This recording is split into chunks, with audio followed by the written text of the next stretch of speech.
All right, well, one stock we are watching is the Canadian insurance giant Manulife Financial. The stock is off to a hot start this year. It's outpacing the S&P by a wide margin. And here now to talk about the landscape for the insurance market, I'm pleased to say we have Gori. He is Manulife President and CEO, joining us for an exclusive conversation. So I'm looking through the notes, and you have been calling this a transformation, 2023, a transformational year. Your stock is at the highest level since about 2008. Is it still a transformation? It is still a transformation. Firstly, it's great to be here with you, Katie. And, you know, for our company, we've been on a journey of transformation since 2017. We said we wanted to be the most digital customer-centric company in our industry. But at the same time, we knew we had to de-risk our business and improve our returns. Over the last 6 years, we've increased our return on equity from about 11% to 16%. We've divested a lot of low ROE businesses, and we've also digitized our franchise. So we're really pleased with the progress that we've made, and 23 was certainly a milestone year for us. We achieved great operating results. Our core earnings per share grew by 17%, double-digit growth in our sales metrics, and we delivered positive net flows from our wealth and asset management franchise. Q1 was a nice momentum follow-on from 2023. But you're right. You know, I think organizations like ours don't ever stop transforming. I think as I look to the decade ahead, there's still a lot of opportunity for us, and we need to continue to look for ways to advance our agenda and deliver great value for not just customers, but also for shareholders. Well, let's get into some of that, particularly in reinsurance. So you've done several deals over the past couple of months, but just to set the scene, the way I think about reinsurance is basically insurance for insurance companies. Is that a fair description? I think that's right. So insurance companies will reduce their risk by either reinsuring them or divesting blocks. And again, for us, a big priority for us over the last 6 years has been reinsurance or divestitures. We freed up $11 billion worth of capital, which has been a key part of how we've actually improved our return on equity and reduced our risk profile. And we work with partners that either take the business off our books or who reinsure the business and basically take on the risk associated with it. Well, you've been particularly active when it comes to long-term care, actually. It looks like you've reduced your exposure to long-term care and variable annuities through reinsurance to 11% from 24% from 2017, which is also the year that you took over as CEO. Do you think that there's more deals there? Are you going to pursue more long-term care reinsurance deals to further exit that business? Yes, is the short answer. In 23, we did a milestone historic long-term care deal. There weren't many deals ever done before our transaction, and it was the largest ever in history. So it was an important signal to the market that long-term care is transactable, and for us to have been able to trade the book pretty close to our book value sent a really positive message to the market.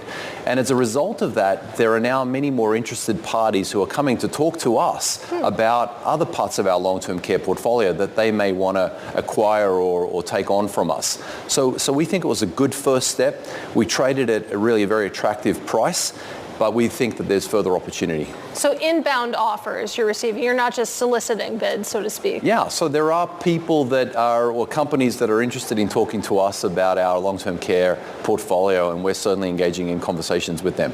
So if your exposure is about 11% right now, do you have a specific target in mind for where you'd like to get to? We wanted to get our long-term care and variable annuity, which were the more problematic parts of our portfolio, significantly reduced. And as you rightly point out, they represented about 24% of our earnings in 2017 and now down to approximately 11%. We think, as we naturally grow our business, that percentage will continue to decrease. But if we can transact, then that will be a quicker way for us to actually get down to certainly less than 10%. So that's the state of reinsurance and long-term care. Let's also talk about Asia, because you think about your recent earnings report. I think a lot of the street was pleasantly surprised by the growth in Asia. Bloomberg Intelligence actually expects that the region's profit contribution could be 50% by 2027. How do you expand distribution in Asia? What does that look like? Yeah.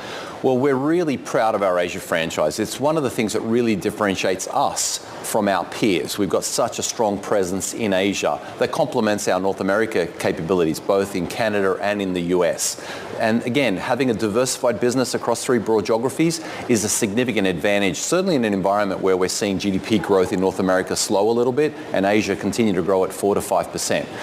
We were the 6th largest Pan-Asian player many years ago, and now we're a top 3 player, and you need to be a top 3 player to grow and to have credibility in that part of the world. Now, we've been in Asia for more than 125 years, so we've got a strong brand and presence there. We've got a strong distribution capability with about 100,000 agents, but also 10 bancassurance partners that we work with to sell our insurance products. So for us, distribution is really key. Presence and a brand also matters, but we're very optimistic about the outlook for our business in Asia. I have to say, bancassurance was a new vocab word for me as I was preparing for this interview. But before I let you go, I do want to talk about wealth and asset management, obviously an area of focus for you. I know you recently closed a deal to acquire CQS, and I'm wondering, when you think about growing that side of the business, are you trying to do that through more acquisitions or through organic growth? Yeah, that's a great question. Our wealth and asset management business has been a really big priority and focus for us. Again, we're quite unique in that we're geographically diverse, but we're also business diverse in that we're not just a retail shop. We have an institutional capability, but we also have a retirement capability. And with a world where the population is constantly aging and there is a huge retirement gap, that really positions us really very well to capture business growth and momentum. So for us, growth will happen organically because we're in parts of the world where our products are in huge demand and need, but there's also an opportunity to put our capital to work, and we're very well capitalized.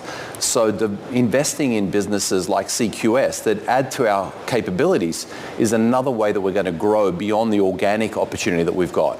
Well, given the share performance, it seems like you certainly have some money to spend. But Roy, unfortunately, we have to leave it there. Hope to see you again soon. Our thanks, of course, to Roy Gori of Manulife.